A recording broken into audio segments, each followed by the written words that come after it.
Hey everyone, it's Conix here, aka Serato Tutor, and in this video we're going to be taking a brief look and a little demonstration of the new Pioneer DDJ-SR 2-channel controller for Serato DJ.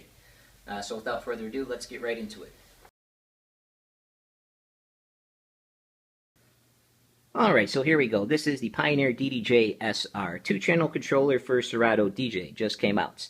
Now you might say to yourself, alright, it just looks like a 2-channel version of its bigger brother, the Pioneer DDJ-SX for Serato DJ as well. And that's true in a lot of cases. However, there are some notable differences as well between the SX and the SR. The SR no longer has the touch strip for quick scrolling through the track.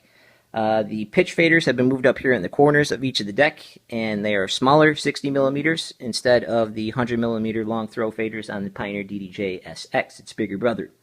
The pads on the DDJ-SR are slightly smaller than the DDJ-SX, however they still feel the same and are made of the same material. The platter, however, on the DDJ-SR is actually slightly bigger, I believe. And you might be noticing, alright, where's my center displays on my platters on the DDJ-SR? Well, this is a pre-production unit. It didn't have the some of the silk screening on it or the center display, which is really just a sticker anyways, or kind of silk screen on there. It doesn't work. It doesn't light up. There's no center display that goes around when you play the tracks in Serato DJ like on the DDJ-SX. It's basically just a sticker on there for looks. And quite frankly, I think it looks better without it. I quite like the whole just nice shiny platters. So this is a pre-production unit. You're going to get, if you buy a DDJ-SR, you're going to have the fake center display on it. But anyway, so other than that though, that's pretty much it for the layout in terms of the DDJ-SR. It really is in many cases just a 2-channel version of the its bigger brother, the DDJ-SX. Still got a nice solid metal faceplate, hard plastic surrounding. It has handles out here on the side as well when you lift it up. It's kind of little grooves for you could pick it up. Channel faders, same as on the DDJ-SX, crossfader as well. Down here at the bottom, you have your input jack for your headphones. This is your headphone volume. Crossfader reverse switch right here. And this is your crossfader curve control. And down here you have a microphone input as well with the microphone volume. On the back, I'm not going to flip it around, but it doesn't have XLR outputs like the DDJ-SX, so that might be a biggie for some people. It only has a 1/4-inch TRS jacks. And it has inputs as well for external sources. However, it is not a standalone mixer. Since it's only USB powered, it doesn't have an external power supply that you plug in. It's only USB powered. So while you can plug your turntable or CDJ into it and play normal vinyl CDs, you can only do it when the Serato DJ program is open and running. The DDJ-SR is not a standalone mixer, which is a big thing with its bigger brother, the DDJ-SX. It can work as a standalone mixer with its external power supply. Other than that, though, that's going to be it for the layout. Let's go ahead and take a look at some of the more in-depth features of the DDJ-SR, including the Pad Plus modes, which is an exclusive feature to the DDJ-SR. The DDJ-SX does not have this Pad Plus mode, which basically adds another dual layer to the already existing buttons right here, your hot cue, roll, slicer, and sampler buttons. We'll get into that and what they do. And one thing I should mention also, there's no platter adjust sensitivity knob down here on the bottom, like on the DDJ-SX. That basically just adjusts how sensitive the platters are. That is a software, not software function, but you have to hit Shift and then hit your deck buttons right there, and then you'll see it light up your channel meters, and you can just adjust it that way. Okay, so there's no knob for the platter adjust. That is how you adjust the platter sensitivities. Hold Shift and press any of the deck buttons, and that will adjust the platter sensitivity for each deck. Now, while the DDJ-SR is only 2-channel mixer, you can still mix 4 decks, just like on the DDJ-SX. You just don't have 4 separate channels. It's kind of split mode. So basically, you're going to be playing both deck 1 and deck 3 on this fader right here, and deck 2 and deck 4 on this fader right here. And we'll get into that and how that works just a little bit later as well. Alright, so that is the introductory look at the layout and form and function of the Pioneer DDJ-SR. Let's go ahead and take a look at some of the more advanced features and functionality with the DDJ-SR in combination with the Serato DJ software.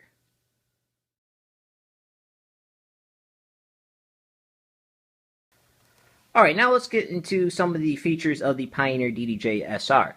Now, most of the features are the same on the Pioneer DDJ-SX, mainly all the cue buttons right here and their functionalities.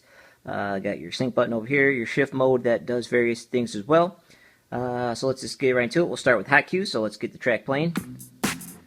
Now, just like on the DDJ-SX, just press a button, and that will set a cue point. And you can do up to 8 of them.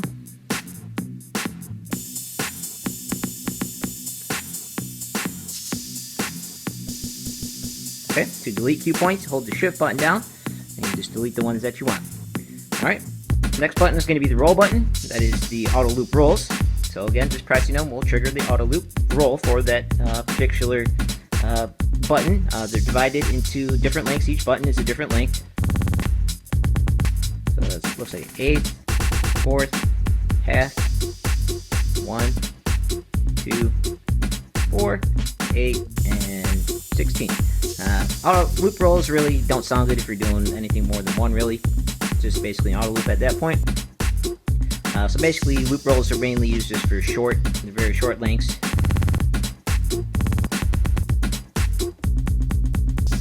Okay, moving on next is the slicer. Now the slicer has 2 modes actually. One, when it's blue, it'll keep re-looping the section over and over again, and then you can trigger your pads like that. Kind of do a little, kind of remixing, I guess.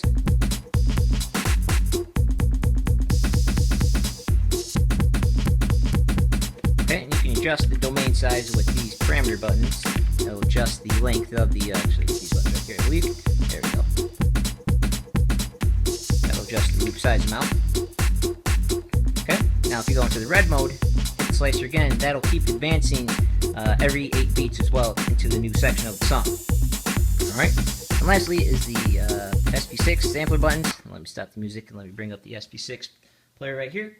Again, if you have any sample set, the good old air horn, triggering it will trigger the sample.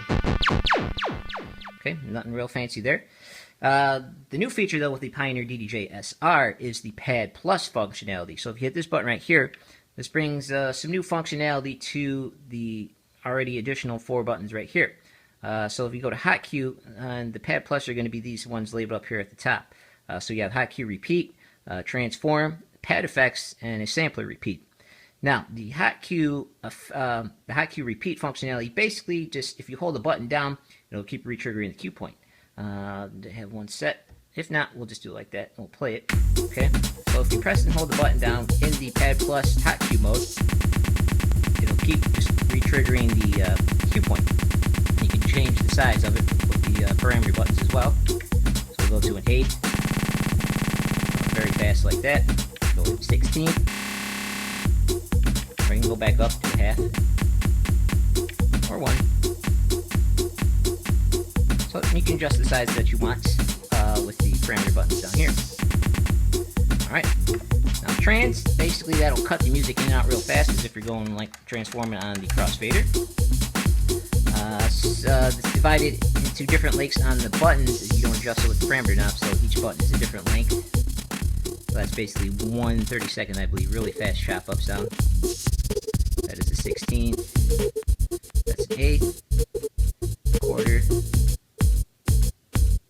Half. Alright, sorry, that was 1. This is 2. I'll be good. Now, what's cool about this, though, is you can kind of do some fake James Abelia type like scratching with it. Let's just load up a little scratch sample right here. And what I like to do is loop a little section of the famous ah sample. Like that. So let's turn that loop on. Okay. And then we'll just use I like to use this one right here.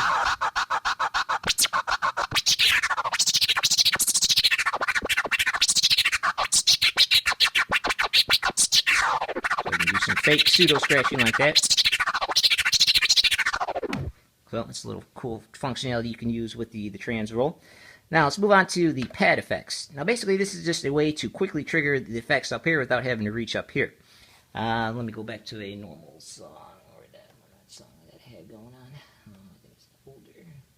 Put that one back in. Alright, so for this you probably want to bring up the effects panel. Now basically whatever effects you have on the screen are basically what the pads are going to be mapped to. Okay, so in this middle one right here I have a delay. And you adjust the parameters anytime you want. And if you just want to trigger the effect real quickly, And it also adds a little filter in it as well automatically. You can adjust that in the utility mode to the different types of filters. You can do a high pass, a low pass, or an LFO filter, or you can turn the filter off completely. So this is going to vary depending on which effect you have selected there on the screen. Let's get a reverb in here. Let's take a look at reverb. Where is that? Reverb. Okay. So just hit the reverb button. And that just quickly triggers and throws in a reverb for you.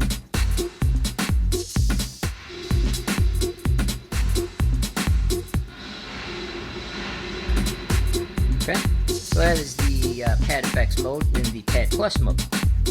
Again, so this will vary depending on which effects you have selected there on the screen. And there's also various settings you can adjust with it in the utility menu, which to get to the utility menu you have to power off the unit and hold shift plus the play button down and turn it on. And you have to check the manual. There's a lot of different settings you can adjust. Like I said, you can adjust the filter type on it and various other parameters as well. Moving on now, let's look at the repeat mode for the sampler in the Pad Plus mode. Now this is basically going to be like the repeat mode for the hot cues. If you have any samples loaded in SP6, so let's bring that up again. Just pressing it and holding it down will re-trigger it very fast. Okay, so that's the air horn. A little reggae laser. And again, you can adjust the parameter, how fast you want it to repeat down here. You can kind of see it lights up 1/16, so that's a real fast one. You go 1/32, that'd be stupidly fast. It sounds like a buzzing noise at that point. Probably like 8th or 4th is probably your best bet. Alright, so those are the Pad Plus modes on the Pioneer DDJ-SR. Again, the Pioneer DDJ-SX does not have the Pad Plus modes. This is something exclusive to the Pioneer DDJ-SR. Moving on now, a lot of the other functionality with the DDJ-SX is still there. You got your key lock master tempo button, or if you hold shift, and that will select the different pitch ranges in Serato DJ. So you have 8, 16, and 50%. Your slip mode button up here. Slip mode is basically the same like on the slip mode on Pioneer CDJ. So anything you do to the platter or the cue points, juggling around with them, it'll trigger whatever you're doing, but it'll jump back ahead into the track where it should be had you not done anything at all. Let's just take a look at that. Some cue points. Let's just add a couple.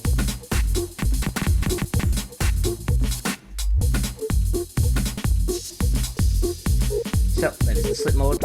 Scratching as well. So you can jump back in the track where it should have been. Similar to the slip mode that I just showed previously in my Range 64 video. But that is slip mode. Jog mode up here, vinyl or CDJ mode basically. Vinyl, obviously, scratch and backspin and stuff.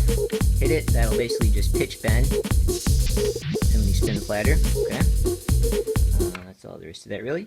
Effects buttons up here at the top. I'm not going to get too much into the effects, so there are plenty of videos on that already. And again, it's the same as on the Pioneer DDJ-SX. Basically, you have your 3 parameter knobs, and this is your beats setting. Let me just load up the effects panel. Okay, so you can select your beats with that one right there, what kind of length of you want to do. Adjust your parameter knobs right here.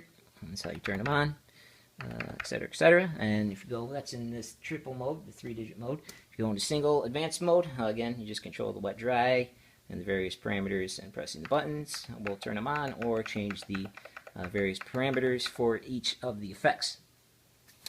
Alright, so that's basically it for the features of the DDJ-SR, except for the dual deck functionality and mixing with 4 decks with only 2 channels.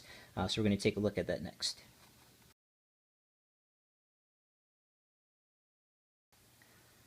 Alright, now finally let's take a look at mixing 4 decks in Serato DJ with the Pioneer DDJ-SR. Now as I mentioned, and obviously it's only a 2-channel mixer, so how can you mix 4 decks with only a 2-channel mixer? Well, you have your deck buttons over here, like similar on the DDJ-SX. You have decks 1 and 3, and decks 2 and 4. Now, you don't have 4 channels, so how do you mix 4 different sources? Now, the way that works on the DDJ-SR is kind of with a memory takeover functionality. Basically, how it works is, say you bring up channel 1, which we will in a second, and you switch over to deck 3. When you switch over to deck 3, moving the volume fader won't affect anything on channel 1. Same goes for EQs wherever you have them set, as well as the filter as well. So basically, you know, you bring up your deck 3 and N, okay, you bring up your volume fader, mix it in, do all that good stuff. So when you switch back to deck 1 now, depending if where you had your fader position before you switched, there might be a little dead spot.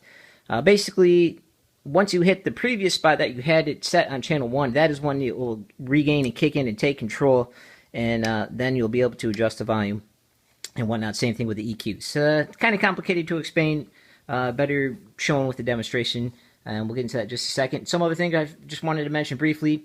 The DDJ-SR doesn't have the touch strips, but again, you can still use Shift plus turn the platter, and that will basically do a shuttle functionality and scrub through the track very quickly. Okay? Let me just go back to the beginning of the track now. Whee! All the way back to the beginning. Alright, so. And another thing I wanted to mention too is if you hold Shift and then raise the channel fader, that basically does a fader start for you. And when you bring the fader back down, it will re-cue the song back to the cue point. So you can do the same thing on the other decks as well. So Shift plus bring up the channel fader will do the basically the fader start. Alright, so let's, well, I'm going to try at least to mix 4 decks on the Pioneer DDJ-SR with only the 2 channels on it, basically. And I'll just say now, I'm using sync, so yes, I am cheating. Just easier that way. So let's just give this a listen and see how it works. Okay, so we're mixing the first 2 decks in, decks 1 and 2. Hit the button to match them up. Okay, so let's switch over to decks 3 and 4 now. So you notice when I drop the channel faders, the volume's still playing on from decks 1 and 2. So, now we can go ahead and bring in decks 3 and 4. Adjust the EQs on these, I don't want to bring them all up. Okay, bring it up on beat. Sync them all. Okay, start bringing these ones in as well. So this is decks 3 and 4 now.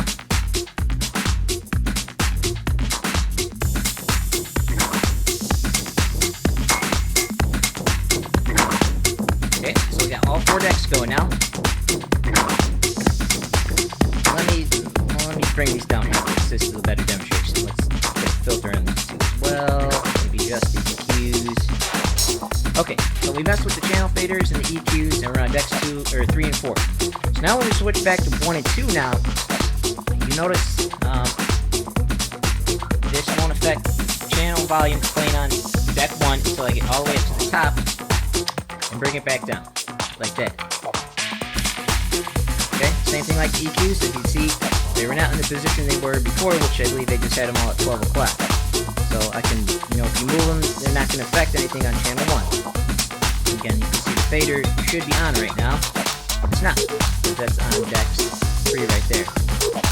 So if I do want to filter it, I have to go back up to where it was at 12 o'clock, and then I can do the filter as well.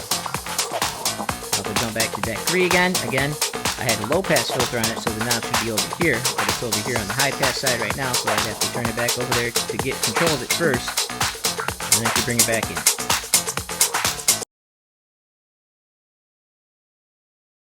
Alright, so that is how you mix, without a train wreck, I hope, mixing 4 decks on the Pioneer DDJ-SR with only basically a 2-channel mixer. It has this kind of memory takeover functionality. Again, so when you're switching decks, it remembers where your EQ and faders were and all that stuff. So when you're switching between decks, you won't regain control of the volume until you hit that a spot again on the fader or that spot again on the EQ. Anyway, so that was my attempt to try and explain mixing on the 4 decks with the Pioneer DDJ-SR, which is only 2 channels. It's you know, I think it's a pretty good solution to it. It gets a little complicated and tricky, so you got to kind of remember to keep track of where stuff was. Obviously, that's why the 4-channel on the DDJ-SX is a lot better suited for this. But you know, it could be worse. They could have not put decks 3 and 4 on the Pioneer DDJ-SR and really only been just a 2-channel, 2-deck controller. But anyway, so that is kind of my mini review on the Pioneer DDJ-SR. Overall, though, I think it's a very solid controller. Again, it's built just like the DDJ-SX, nice, solid, sturdy metal. Buttons, everything feel just like it, just maybe a little bit smaller. Knobs, everything's pretty much the same on the DDJ-SX, just the SR is slightly smaller in size and is only a 2-channel mixer. It can't be a standalone mixer. Other than that, though, you know, it's a pretty good value, I'd say. if you don't want to spend the extra on the DDJ-SX. My personal opinion, though, if I had the money, I would go with the DDJ-SX, unless you really have your heart set on a more smaller or compact controller. So, I mean, you really can't go wrong with either controller, the DDJ-SX or the DDJ-SR. It just depends on your needs and what you're looking for and what you're wanting. If you just want something, you know, light, well, it's fairly light. Definitely not as heavy as the DDJ-XS. Certainly it is no NS7 weight, so you can throw this easily in a backpack probably. It's got little handles again, like I mentioned, on the side, so you pick it up and make it easier to travel with. Yeah, so that's about all I have to say for the DDJ-SR. Good solid controller. I would definitely get one. Well, I actually have one right now, but you know, just depends what kind of money you spend. If you want to spend a little bit more for the extra features with the DDJ-SX, so be it. If you're looking for something more compact, not as heavy, easier to carry around, if you're willing to sacrifice a little bit of features and functionality, then go with the DDJ-SR. So, if you have any questions on the DDJ-SR, feel free to ask or leave them in the comments, or send me a message. Hope you enjoyed.